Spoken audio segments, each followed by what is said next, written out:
One Sabbath, Jesus and his disciples were going through the grain fields.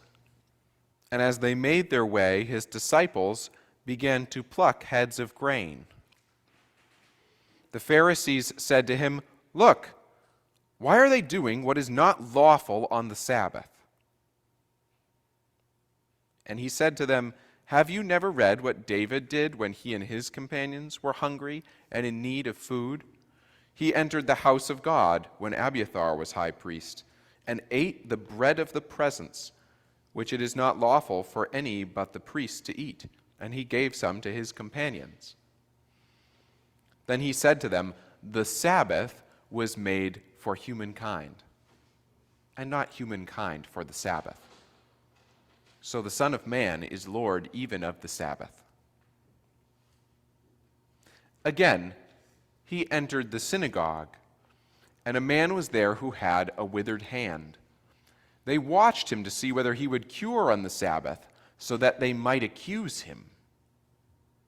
And he said to the man who had the withered hand, "Come forward." Then he said to them, "Is it lawful to do good or to do harm on the Sabbath, to save life or to kill?" But they were silent. He looked around at them with anger. He was grieved at their hardness of heart, and said to the man, "Stretch out your hand." He stretched it out, and his hand was restored. The Pharisees went out immediately, conspiring with the Herodians against him, how to destroy him. The Gospel of the Lord. Praise to you, Lord Christ.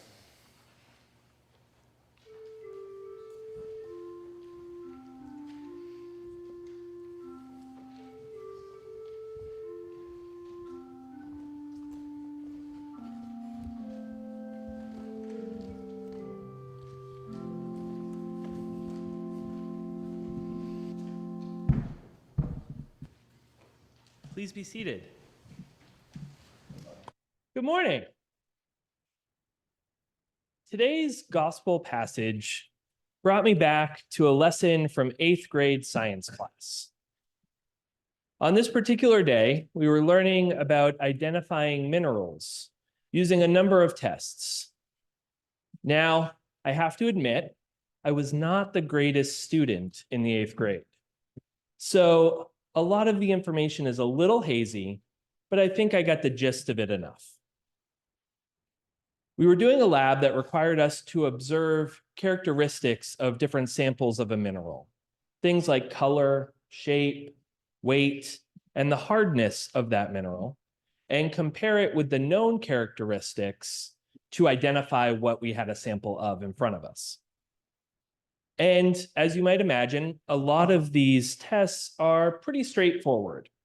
How do you tell what the color of something is? Well, you look at it. The weight, you put it on a scale and measure it.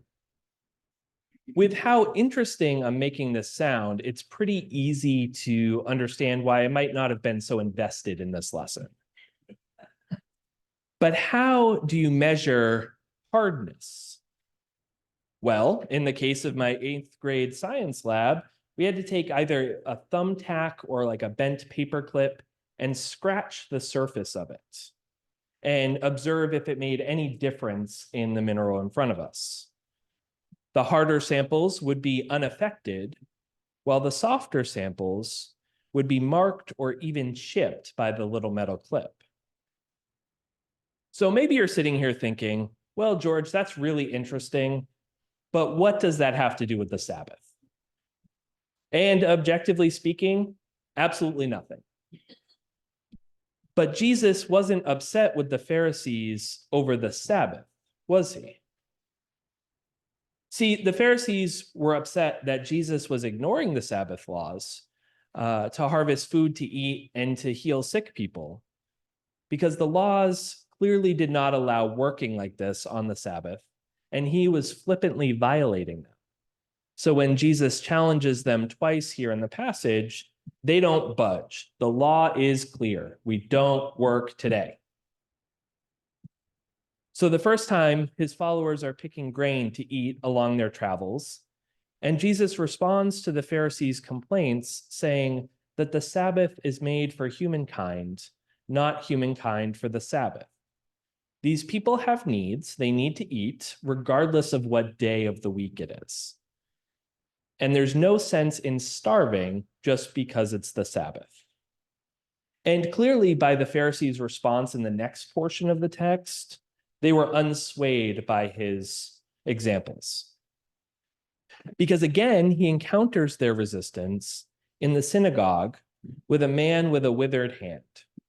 Jesus calls him up to the front and asks the Pharisees, okay, is it permissible to do good or to do harm on the Sabbath, to save life or kill?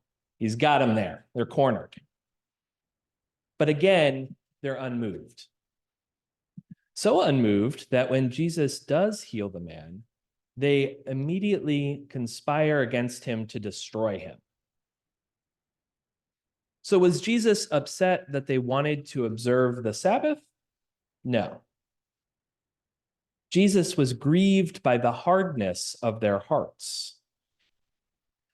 Like the mineral lab, Jesus had scratched at their hearts with the suffering of their neighbor. He asked himself, how will this affect the sample in front of me? Will they be able to put aside tradition to help this man for just a moment and then go back to not working after? And their hearts were unscratched.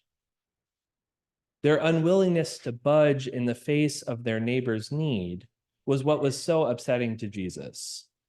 In fact, it grieved him. The word grieved is such a strong way of conveying that emotion of being sad that they were unmoved.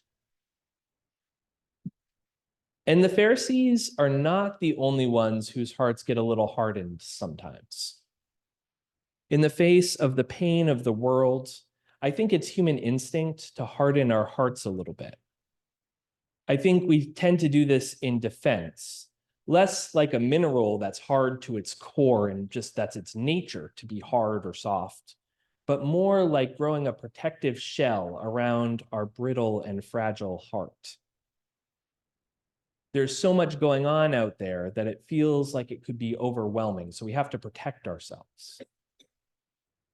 I, for one, can't even watch the news for fear of my heart becoming overwhelmed with grief.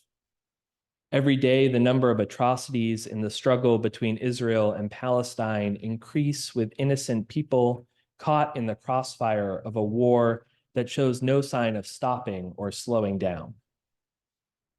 The war in the Ukraine continues with words like nuclear weapons being thrown around. And we're not immune to strife on our own soil. Gun violence, addiction, homelessness, political division and hate, and so many more that I can't even name.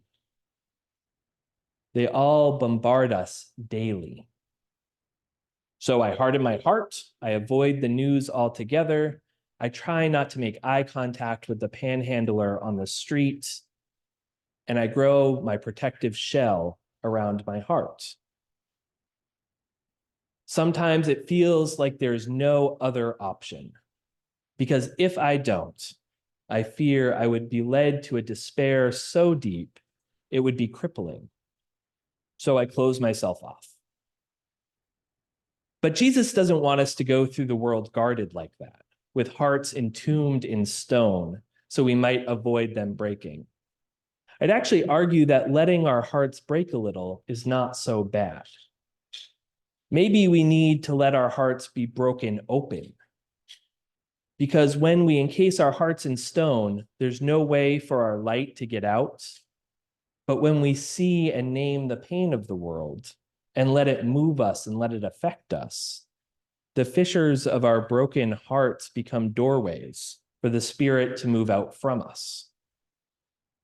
And yet, there's a fine line, because the danger of our hearts being too broken is a real danger in the world.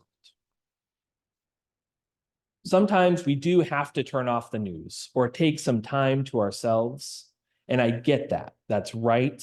And it's good. I am 110% a fan of some good old-fashioned self-care. So I'm not saying we need to take in all the suffering and pain around us 100% of the time with no break, to the point that we let it crush us. We can't let the brokenness and hurt of the world consume us, just as we can't let ourselves become hardened to it. And that's where our faith comes in. Because we believe in a God that heals the brokenhearted.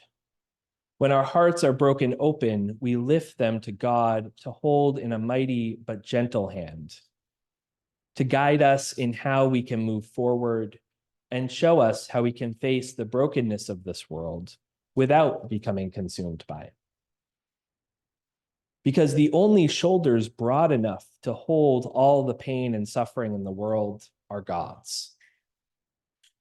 Then, with our hearts broken but held, we go out into the world. And in whatever ways we can, we bring that light which spills out of us into the world. Maybe for you, it looks like reaching out to a struggling neighbor, just getting together for coffee and talking.